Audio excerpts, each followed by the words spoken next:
दास ने भगवान कन्हैया की बुराई करना शुरू कर दिया कि तुम्हारे कन्हैया में क्या है, वो गैया चराता है, माखन खाता है, हमारे राम जी को देखो। अच्छा एक बात और है, गोस्वामी तुलसीदास जी कन्हैया को प्रणाम नहीं करते थे। क्यों नहीं करते थे? एक बार किसी ने कारण पूछ दिया कि आप सबको प्रणाम करते हो, सबका नाम लेते हो, लेकिन कन्हैया को क्यों नहीं प्रणाम करते हो? तो तुलसीदास ने एक बात कही थी कि तुलसी मस्तक तब नवय जब हाथ गहो धनुबाण। तुलसीदास कहते थे कि मैं अपना सर तभी झुकाऊंगा जब तुम्हारे हाथ में धनुष बाण होगा। तुलसी मस्तक तब नवे जब हाथ गहो धनुबाण, क्योंकि मेरे तन मन में बसे हैं सीता राम। बोले ऐसे नहीं, बोले पहले काम करिए, आप हाथ में धनुष बाण धारण करिए, तभी मैं अपना सर आपके आगे झुकाऊंगा। तो गोस्वामी जी प्रणाम नहीं करते थे। कभी कभी आप लोगों ने देखा होगा कि भगवान कन्हैया जो है ना, कन्हैया हाथ में धनुष बाण लिए हैं,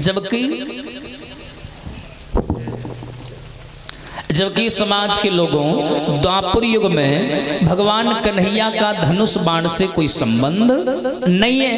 के तो हाथ में बंसी और या समय आने पर हाथ में चक्र सुदर्शन, यही दो देखने को मिले होंगे द्वापर युग में।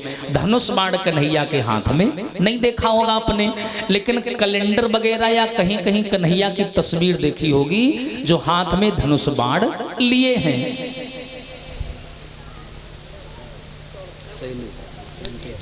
और सम्मानीय मोहित भैया के मित्र सेलू भैया एमपी से हैं, सम्मान के तौर मुकुट और माल्यार्पण करके सम्मानित कर रहे हैं। परमात्मा से आशीर्वाद की कामना।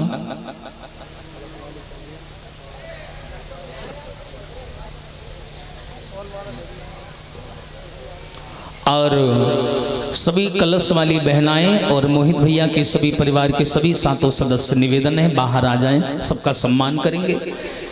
इसीलिए भगवान कन्हैया ने हाथ में धनुष बाण धारण किया था ताकि गोस्वामी तुलसीदास जी हमें प्रणाम कर सकें। जब कन्हैया ने हाथ में धनुष बाण धारण किया तब जाकर के गोस्वामी जी ने उनको प्रणाम किया। ये उनकी एक व्यक्तिगत आस्था का विषय था। तो यहाँ जब सूरदास कहने लगे कि हमारे कन्हैया बड़े हैं, तो तुलसीदास बोले ना, हमारे राम बड़े हैं। तो बोले कैसे बड़े हैं? बोले कि देखो राम जी ने इतने बड़े बड़े काम किए, रावण को मारा, ये वो, मर्यादा में जीवन जिया, कन्हैया जीवन भर ये करते रहे वो करते रहे। ऐसे करके एक दूसरे की टांग खींचने लगे। ये भक्तों की ठिठोली है, बुरी बात नहीं है, ठिठोली करना चाहिए, ये भक्तों का भाव विषय है। दोनों एक दूसरे की ठिठोली करने लगे। तो एकदम तुलसीदास कहने लगे एक काम करो। बोले आओ फैसला हो जाए। बोले हो जाए। बोले कैसे फैसला करोगे? बोले अभी मालूम पड़ जाएगा कि कन्हैया बड़े हैं कि राम बड़े हैं। बोले काम करो, एक तराजू मंगवाओ, तराजू, और तराजू पेड़ पे टांगो, और टांगने के बाद में एक तरफ हम राम जी की मूर्ति लेके बैठेंगे और एक तरफ तुम कन्हैया जी की मूर्ति लेके बैठो। जिसका वजन ज्यादा होगा उसी की जीत मानी जाएगी।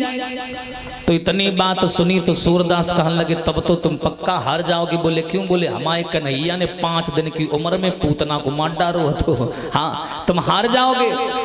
तुलसीदास बोले कोई बात नहीं, ना घोड़े बैठने लगे। लेकिन जैसे ही तुलसीदास का नंबर आया तो तुलसीदास ने राम की मूर्ति ली और बड़ी तेजी से जयकार लगाया कि जय सिया राम, और जय सिया राम कह करके तराजू में बैठ गए। अब नंबर आया समाज के लोगों, किसका नंबर आया? सूरदास जी का। जब सूरदास जी का नंबर आया तो सूरदास ने चिल्ला करके जयकार लगाया कि जय गोपाल की, और गोपाल की बोल करके तराजू में बैठ गए। जब ये दोनों पक्ष तराजू में बैठ गए तो तराजू के जो पलड़ा थे वो ऊपर नीचे होने लगे। कभी सूरदास का ऊपर चला जाए, तुलसीदास का नीचे आ जाए, कभी तुलसीदास का ऊपर चला जाए तो सूरदास का नीचे आ जाए। ऐसे करके ऊपर नीचे 2-4 मिनट तक होता रहा। अंत में क्या हुआ समाज के लोगों की, सूरदास का ऊपर चला गया और तुलसीदास का नीचे रह गया। और उस व्यंग में तुलसीदास जी जीत गए। और जब तुलसीदास जीत गए तो हंसने लगे, बोले देख लिया हमारे राम जी कितने बड़े हैं। अब सूरदास को बड़ा कष्ट हुआ। सूरदास जी कन्हैया की मूर्ति लेकर के झोपड़ी में आए और कन्हैया की मूर्ति बगल में रख दी और मुंह फेर के बैठ गए। और कन्हैया से कहने लगे कि जाओ कन्हैया, आज तुमने हमारी बेइज्जती करा दी, आज के बाद हम तुम्हारी पूजा नहीं करेंगे, तुम्हारा नाम नहीं लेंगे। अरे निक मोटे हो जाते, निक वजन बढ़ा लेते तो हमारी इज्जत तो बच जाती है। बताओ वो तुलसिया जीत गए, हम हार गए। ऐसे ऐसे करने लगे। बोले तो बताओ वो जीत गया, हम हार गए, अब हम तुम हमसे बात न करना। इतना बोला, मुंह फेर करके बैठ गए, रोने लगे। तब तक क्या हुआ कि मूर्ति में प्राण आ गए। जो मूर्ति रखी थी कन्हैया की, उसमें प्राण आ गए और मूर्ति से कन्हैया निकले और निकल करके सूरदास की गोद में बैठ गए और ऐसे चेहरे में हाथ लगाया, कहने लगे बाबा। सूरदास बोले बाबा बाबा ना करो, चले जाओ, बुद्धि खराब हो गई है, गुस्सा आ रही है, आज तुमने हमारी बेइज्जती करवा दी, थोड़े मोटे हो जाते क्या चला जाता तुम्हारा। कन्हैया कहने लगे हम कितने मोटे हो जाते, लेकिन तुम बात समझ ही ना पाए। बोले क्या? बोले बाबा गलती हमारी नहीं, गलती तुम्हारी है, तभी तुम हार गए। बोले हमारी क्या गलती है? बोले अच्छा ये बताओ, जिसके पलड़ा में 3 लोग बैठे होंगे वो जीतेगा या जहां 2 बैठे होंगे वो जीतेगा, तुम बताओ। सूरदास कहने लगे जहां 3 होंगे वही जीतेगा। तो बोले तुम ये बताओ, जब तुलसी बाबा बैठे थे तो उन्होंने क्या जयकारा लगाया था? बोले सिया राम। तो बोले तुम दिमाग लगाओ, सीतऊ जी आ गई और रामऊ जी आ गए, 3 लोग हो गए। बोले हाँ। और बोले जब तुम बैठे थे तब तुमने क्या कही थी? बोले हमने कही थी जय गोपाल की। तो बोले तुमने गोपाल की कही, तुम ठन ठन गोपाल चले आए, अकेले आए के बैठ गए। और अगर तुमने या कही होती कि जय राधे श्याम, तुम अपनी आदि शक्ति राधा को लेकर के आता, तब मैं तुमको हारने नहीं देता। अगर आप राधा जी को भी याद करते, यहाँ कन्हैया ने नारी शक्ति को सम्मान दिया।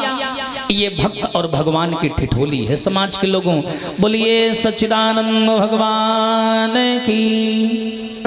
आज उसी वृंदावन में रह करके हमारे कन्हैया बाल गोपाल जी, देखो हर रूप कन्हैया का हर अलग अलग विषय है। जैसे श्याम नाम जो है भगवान कन्हैया का, ये इनके रंग को लेकर के पड़ा। हाँ, कई नाम है भगवान कन्हैया के। गोविंद नाम पड़ा है, गौओं का पालन करते हैं, गैया चराते हैं, इसलिए गोविंद नाम पड़ गया। हर नाम का एक कारण है। गोपाल नाम जो है ये कन्हैया को बचपन में नाम दिया गया, जब ये छोटे से होकर के और घुटवन के बल चलते थे। गोपाल एक छोटा बच्चे का जैसे नाम होता, ऐसे नाम था भगवान कन्हैया का। और जब मैया यशोदा ने पहली बार कन्हैया को देखा था, पहली बार पाया था, तो इन्होंने पहला नाम लिया था नीलमणि। नीलमणि कह करके कन्हैया को पुकारा था, क्योंकि ये नील रंग के, श्वेत रंग के दिखाई दे रहे थे। बोलिए कन्हैया लाल की। आइए बोलेंगे सभी लोग। अरे मन चली वृंदावन धाम और रटेंगे राधे राधे।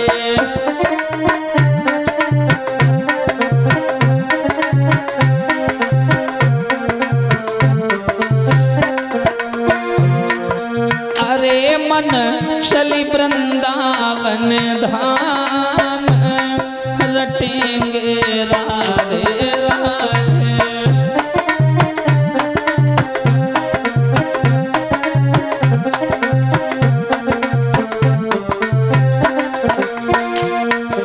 रटेंगे राधे राधे और जपेंगे राधे राधे।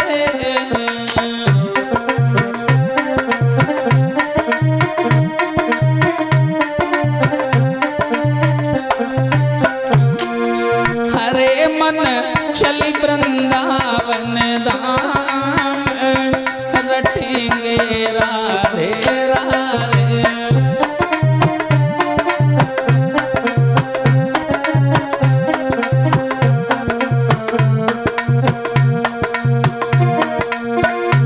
यदि वृंदावन तुम जाओ, वहाँ कृष्ण रतन धन पाओ। यदि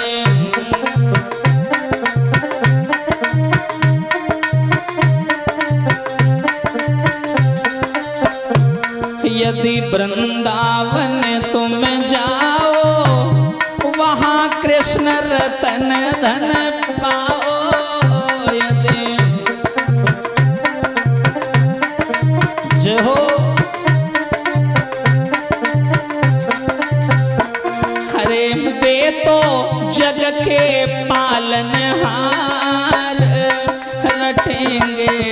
राधे राधे हरि बोल।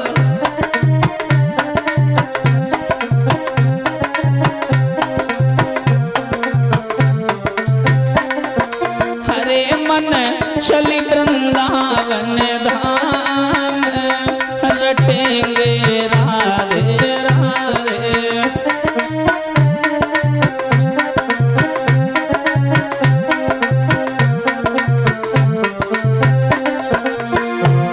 यदि राधा जन्म न हो तो ब्रसवान बिचारो रो तो।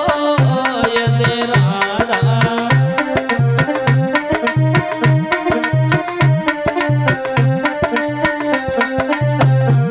यदि राधा जन्म न हो तो ब्रसवान बिचारो रो तो। यदि राधा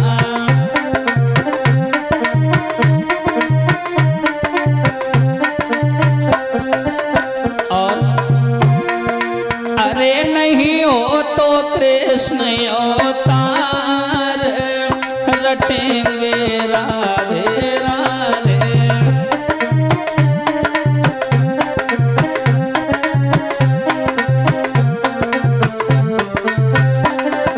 हरे मन चली वृंदावन धाम रटेंगे राधे राधे।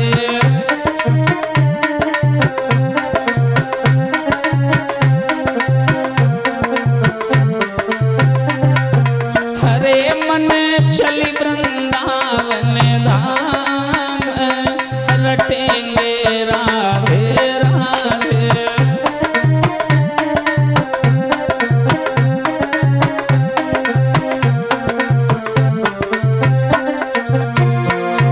हरे मन चली वृंदावन धाम रटेंगे राधे राधे।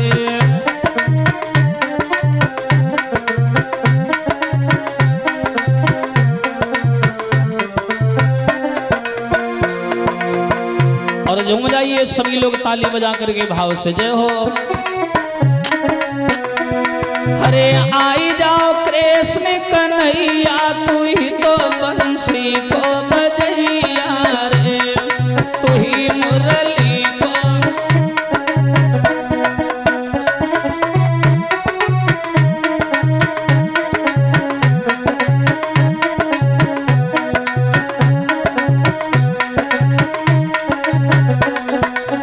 आई जाओ कृष्ण कन्हैया तू ही तो बंसी को बजैया रे।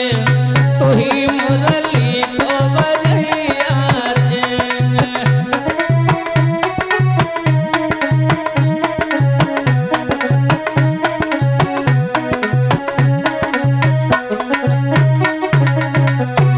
हरे वृंदावन में गैया चरावे।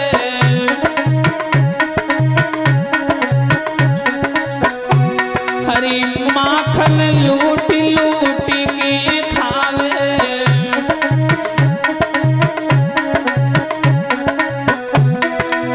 काली नागन थैया तू ही तो बंसी को बजैया रे। तू ही मुरली को बजैया रे।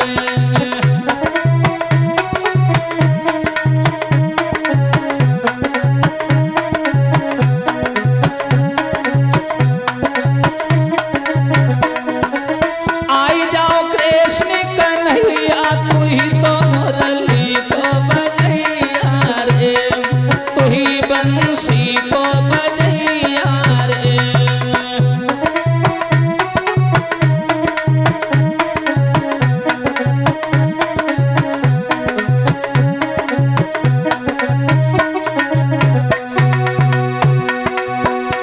हरे तुमने नाथ पूतना मारी।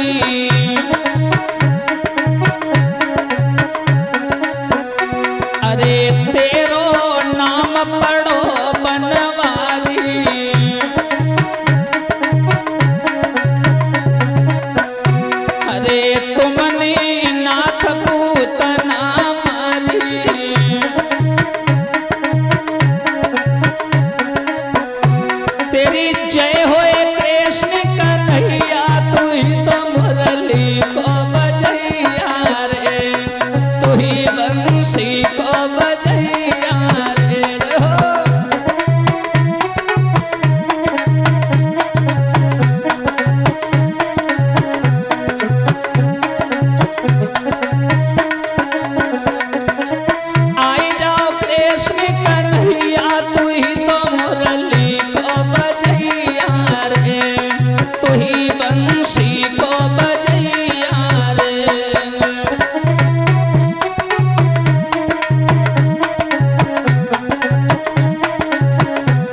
बगीचन ढूंढो बागन, बागन ढूंढो बगीचन ढूंढो बागन।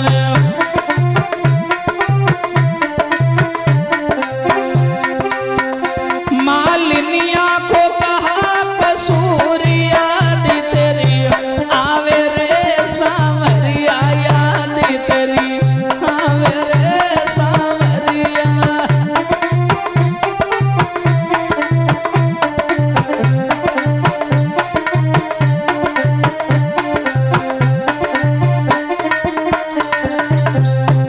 नैनन को कहा कसूरिया दी तेरी आवे रे सांवरिया याद तेरी आवे रे सांवरिया।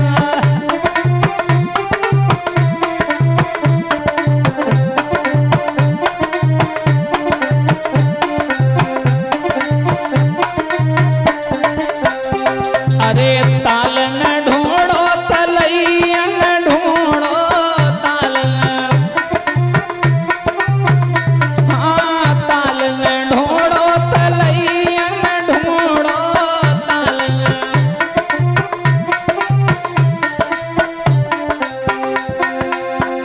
धोबिनिया को कहा कसूरिया दी तेरी आवे रे सांवरिया याद तेरी आवे रे सांवरिया।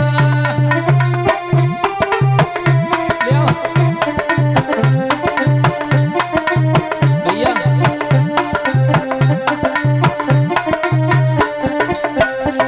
नैनन को कहा कसूरिया दी तेरी आवे रे सांवरिया याद तेरी आवे रे सांवरिया।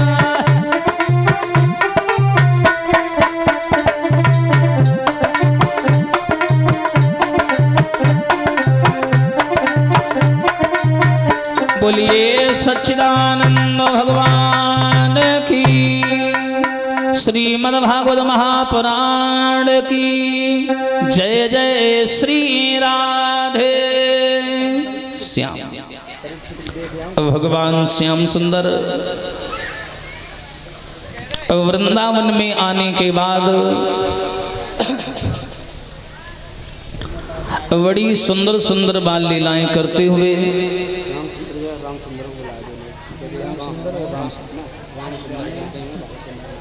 और सम्मानीय श्री राम सुंदर जी जहाँ कहीं भी हों भागवत पांडाल में आ जाएं। कन्हैया जिस समय वृंदावन में रहने लगे, गोकुल को त्याग दिया,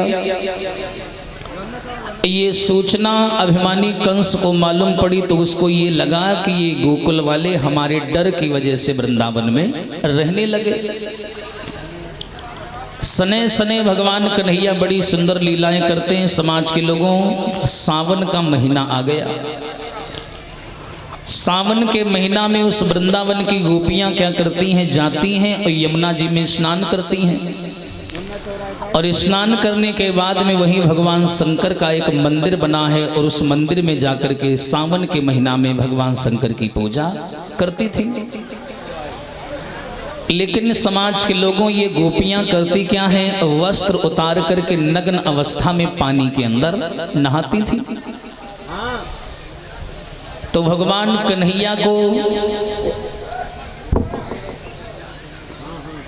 और ये माता जी जिनका आगमन भिंड से हुआ है, कथा सुनने हैं तो यहाँ पर पधारी हैं। परमात्मा से आशीर्वाद की कामना और आपसे अपने लिए आशीर्वाद की कामना। इन्होंने क्या किया, जब ये जाती हैं गोपियां जल के अंदर नग्न होकर के नहाती हैं तो ये दोनों सारी बालाएं कितने ना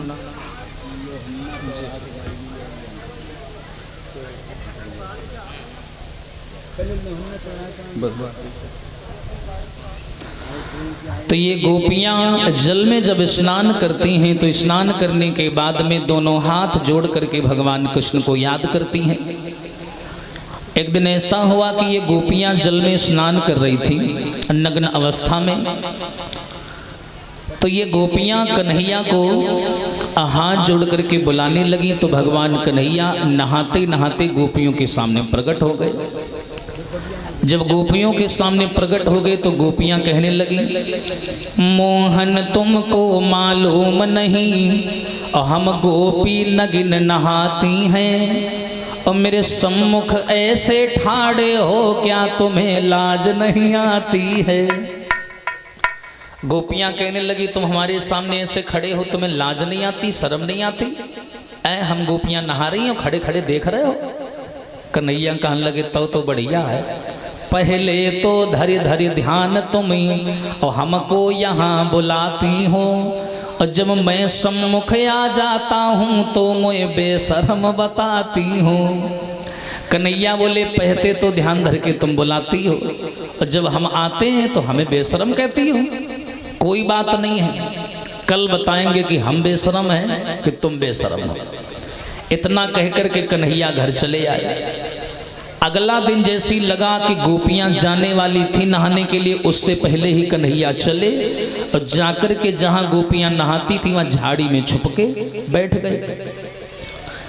जब झाड़ी में छुप कर के समाज के लोगों बैठ गए तो ये गोपियां आई, और आने के बाद में अपने वस्त्र उतार करके रख दिए पानी के किनारे, और अंदर गई और अंदर जाकर के नग्न अवस्था में जल में स्नान करने लगी। कन्हैया झाड़ी से निकले और गोपियों के कपड़ा उठाए, उठा करके एक कदम के पेड़ पर चढ़ गए, और डाली डाली पर पेड़ डाल करके, वृक्ष डाल करके, डाली डाली पे वृक्ष डाल दिए, पेड़ डाल दिए, और उन वृक्षों की डालियों पर वस्त्र डाल करके कन्हैया उन्हीं वस्त्रों की आड़ में छुप करके बैठ गए। अब ये गोपियां नहा करके पानी से बाहर निकली, तो जैसे ही नहा करके पानी से बाहर आई तो क्या देखा कि कपड़े गायब, कपड़ा है ही नहीं। तो गोपियां तुरंत फिर पानी के अंदर चली गई, बोली, बहना वस्त्र कौन ले गया? एक लड़की कहने लगी, हमने तो ते कही थी जकरिया के मुंह ना लगा, कल हमने तो समझाओ तो बातें ऊंची ऊंची बातें बोली गई, हमें लगा तो भाई ने कोई हरकत करी है। हाँ, लड़कियां दाएं बाएं देखने लगी कि कपड़ा नहीं दिखाई दे रहे हैं, ना भगवान दिखाई दे रहे हैं। तब तक भगवान कन्हैया ने क्या किया, बंसी निकाली,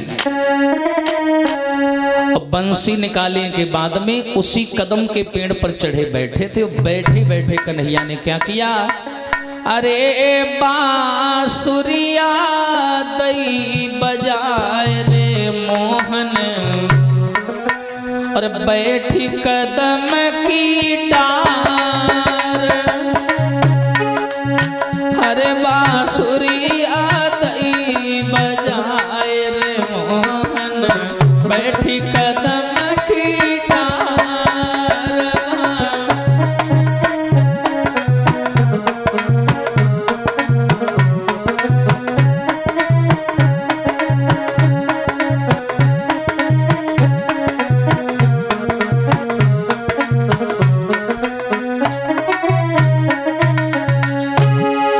कन्हैया ने बंसी बजाई, और जैसे ही बंसी की आवाज गोपियों ने सुनी, जान गई वो यही कहीं छुपा है। बोले, पानी में घुस जाओ बहना, बड़ो बेशरम है, बताओ छुपे छुपे देख रहे हो।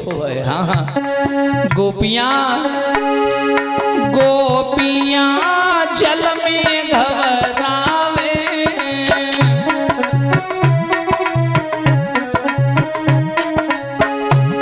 चीर कहूँ नजरी नाई आवे, चीर कहूँ रही जल के भीतर ठिठुराए रे मोहन, बैठी कदम की डाल।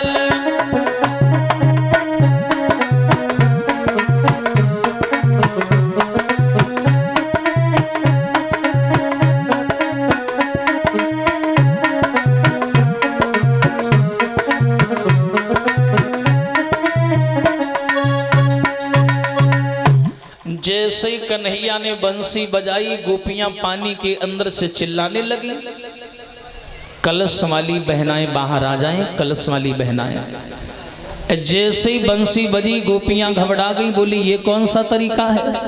हम पानी के अंदर नहा रहे हैं, हमारे वस्त्र लेकर के तुम चले गए, अब बंसी बजा बजा करके हम गोपियों को देख रहे हो, तुम्हें लाज नहीं आती? हमारे वस्त्र हमें दे दो, हमें सर्दी लग रही है, ठंड लग रही है। भगवान कन्हैया बोले हम तो बेशरम आदमी हैं, कछु करें? तुम ही तो कह रही थी तुम बेशरम हो, तो हम तो बेशरम हैं, बेशर्मी तो करेंगे। अब अगर तुम लोगों को कपड़ा चाहिए तो एक एक करके बाहर आओ और अपने कपड़ा ले जाओ। एक लड़की कहने लगी देख बहन का कह रहो बाहर आओ, बताओ अगर हम लोगों को बाहर आने की जरूरत पड़ती तो इनसे कपड़ा काहे को मांगते हैं? एक तो हम नंगे अवस्था में पानी में, ऊपर तो कह रहे हो बाहर आओ कपड़ा ले जाओ। गोपियां बोली ऐसा बोलते हुए लाज भी नहीं आती तुम्हें? कैसे हम लोग आ जाए नग्न अवस्था में है, बताओ अपमान नहीं होगा हमारा? भगवान कन्हैया बोले तुमको अपने अपमान की चिंता है? लेकिन तुम गोपियों को ये नहीं मालूम है, हमें बेशरम बताती हो, लेकिन तुम्हें ये ज्ञान नहीं है कि जल के अंदर तुम लोग नंगे होकर के नहाती हो। जल के भीतर वरुण देवता का वास होता है, वरुण देवता का वास होता है जल के अंदर। अगर नारी के घुटने के ऊपर पानी हो तो उसे भरे सरोवर में स्नान नहीं करना चाहिए। हाँ, वरुण देवता का अपमान होता है और तुम सब लोग नहाती हो खुलेआम। भगवान कन्हैया ने प्रमाण दे दिया, बोले त्रेता युग में देखो जब राम जी आए थे माता जानकी के साथ में, जब वनवास जा रहे थे, रास्ते में गंगा मैया मिल गई। केवट से नाव नहीं मांगी थी भगवान राम ने, पहले राम ने सोचा कि लाओ हम ही खुद पानी में घुस करके देखेंगे कि पानी का स्तर कितना है। लेकिन जब कन्हैया पानी में गए, राम जी पानी में गए, तो पानी का जो स्तर था वो कमर तक था। इसीलिए राम जी ने कहा अब तो नाव मांगनी पड़ेगी, क्योंकि घुटने के ऊपर पानी है और हमारे साथ में सीता जी हैं, नारी है, और नारी के घुटने के ऊपर पानी हो तो उसे जल में प्रवेश नहीं करना चाहिए। इतना बोला, उसके बाद में भगवान राम ने नाव मांगी थी, मांगी नाव न केवट आना। यही कन्हैया समझाने लगे कि तुम हमें बेशरम बताती हो और तो खुले आम वरुण देवता का अपमान करती हो, इसकी लाज नहीं आती तुम्हें? मुझे वस्त्र चुराने का कोई शौक नहीं है, लेकिन मैं तुम गोपियों को ज्ञान देने आया हूँ, तुम्हारा अज्ञान दूर करने आया हूँ कि जो मन में आता है वो करने लगती हो, ये गलत बात है। मनुष्य कितना भी बड़ा हो जाए लेकिन उसे धर्म कर्म से जुड़कर ही रहना चाहिए, क्योंकि धर्म कर्म जो होता है बुरे कामों को करने से रोकता है। एक आदमी ने प्रश्न कर दिया कि भागवत सुनने से फायदा क्या होता है, मिलता क्या है? तो हमने कहा भैया पंडाल के बाहर रहते हो, दुनिया भर की बातें करते हो, अपने स्वार्थ के लिए कई बार झूठ भी बोलते हो, है ना, सब कुछ करते हो, लेकिन यहाँ पंडाल में आते हो 4-5 घंटा भागवत सुनते हो तो पाप से और झूठ बोलने से बचे रहते हो। यही भागवत सुनने का फायदा है। कम से कम 5-6 यहाँ घंटा बैठे रहोगे तो झूठ तो नहीं बोलोगे किसी से, कुछ गलत काम तो नहीं करोगे, उस पाप से बच जाओगे जिस पाप को तुम बाहर बैठ करके करते हो। इसीलिए पंडाल में 5-6 घंटा व्यतीत करना चाहिए। हाँ, यही फायदा है। भगवान ने गोपियों को जब ज्ञान कराया तो गोपियां बोली